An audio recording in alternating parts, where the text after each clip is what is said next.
Chuvan Hugh Villa. Chuẩn bị đi lao động rồi nha. Cho các bạn xem. A few moments later.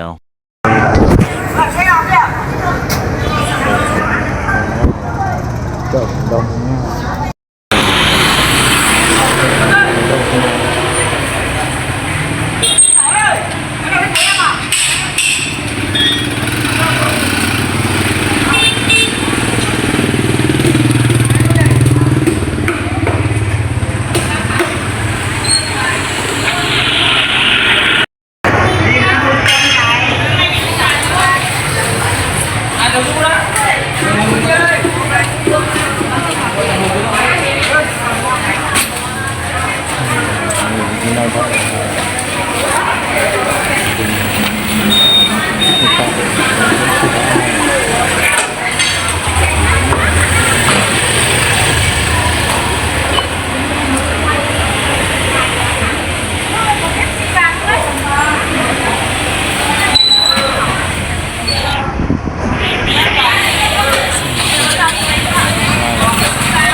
Các chú xong hết rồi à?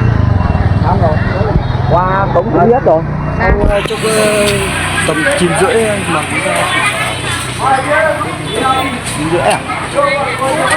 Mày nhang quá, có nghề để nhà xưa còn tuổi. Mày cả À, xin chào bạn.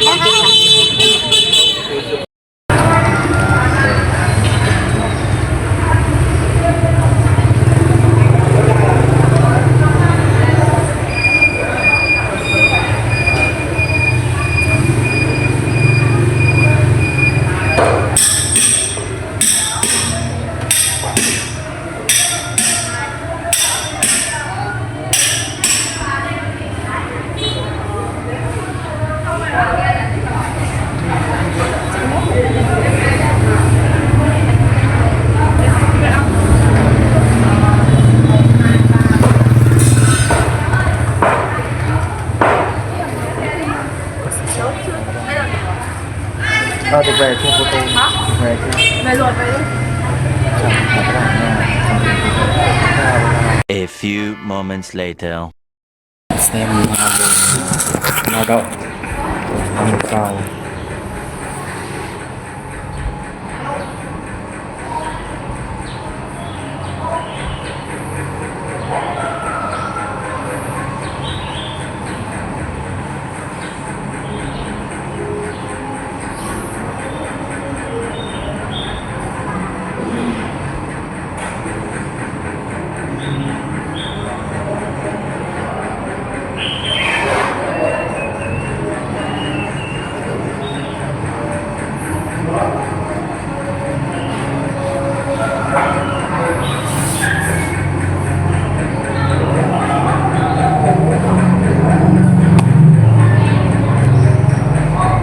Các bạn đã sắm Tết chưa ạ? Các bạn miền Bắc, miền Trung, miền Nam, các bạn sắm Tết gì ạ? Các bạn sắm Tết hoa đào, hoa mai, quất chưa ạ?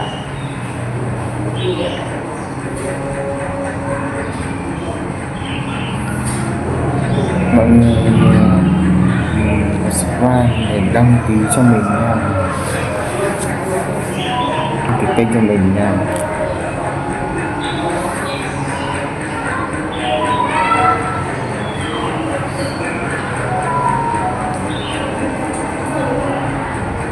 Khoảng 19 giờ mình sẽ đăng cho các bạn xem.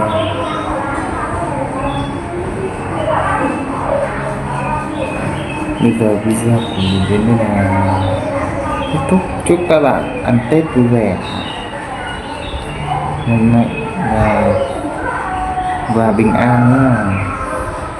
Video của mình đến đây là dài rồi. Xin chào các bạn. Chào các bạn. Bye ạ.